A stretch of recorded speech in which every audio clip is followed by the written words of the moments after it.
what I want to ask you, I want to say to you is, you have a commercial running right now. You talk about race theory. I want you to understand that in that, you hurt these people. You hurt us all. We never heard that term before. So we're asking you to don't say that.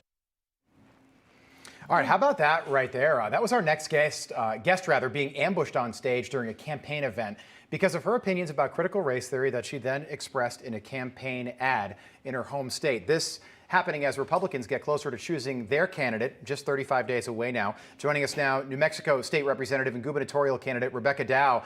Great to have you on this morning. Tell us about this incident. I mean, you're a politician, so you're prepared for things like this, but it's not unusual to express your views when you're running for office in a campaign ad setting, whether it's on television or radio. Yeah, it was a really unfortunate event. This gentleman says, I don't understand critical race theory, therefore I want you to denounce it. I understand critical race theory. It's racist, it's un-American, and I'm not going to denounce it. And that is why we have a commercial highlighting it and why New Mexico Public Education Department has had to backdoor this into our public schools because parents won't stand for it.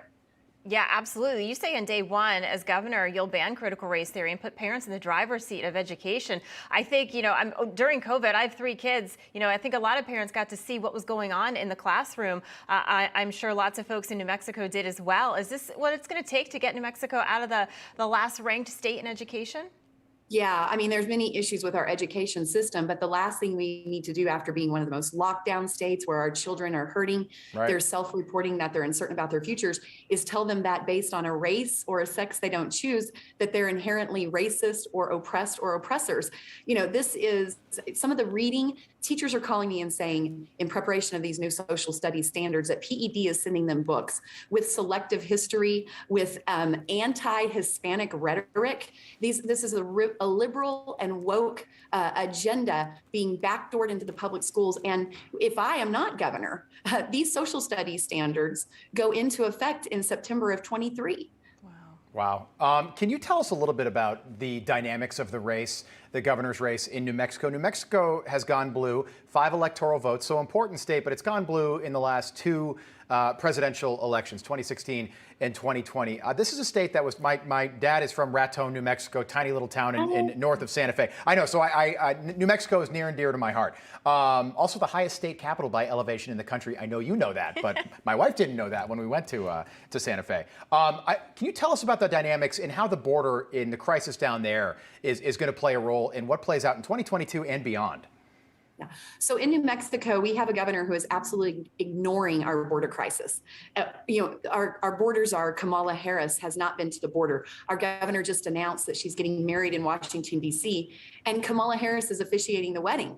But yet when you ask her what she's going to do about the border issue and to secure our border in New Mexico, the governor says things like fentanyl comes from China, not from the border. And so we have what's called the gotaways coming across our border. Our law enforcement officers, I'm endorsed by 4 of the 5 border sheriffs, and they're asking for help with technology. They need safe roads to travel on. They need law enforcement. They want the National Guard redeployed, and they want to utilize every federal agency that's available to help us secure the border. We have the most criminal element coming from New Mexico, the drug cartel, human trafficking. These folks are coming in the dead of night. They're in camouflage.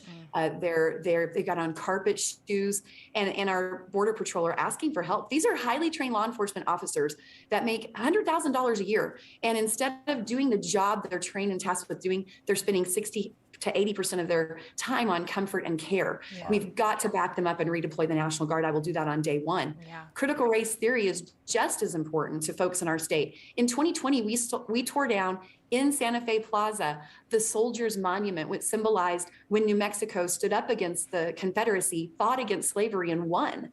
And they tore that down because this radical agenda does not understand accurate history and wants to reshape who we are as New Mexico.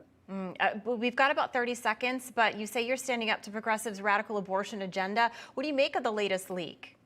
Oh my gosh, New Mexico is the capital abortion of the world. We do not even have informed notification to parents or consent after the age of 14. We have elective abortion up to birth. I am so excited for the opportunity for states to stand up and say no to elective abortion up to birth. Wow. That is unbelievable. I was not aware of that. The primary is right around the corner, June the 7th, Tuesday, June the 7th in the state of New Mexico. Thanks so much for being on with us, Rebecca Dow. Good luck to you. We appreciate it. Thank you. Thanks for having me. Hey, I'm Rob Finnerty. Thanks for watching. If you enjoyed this video, please join the conversation in the comments below. Don't forget to subscribe, too. Hit the bell icon to be alerted to breaking news. And remember, there's a whole lot more on Newsmax TV, America's fastest growing cable news network. Newsmax TV, where real news for real people.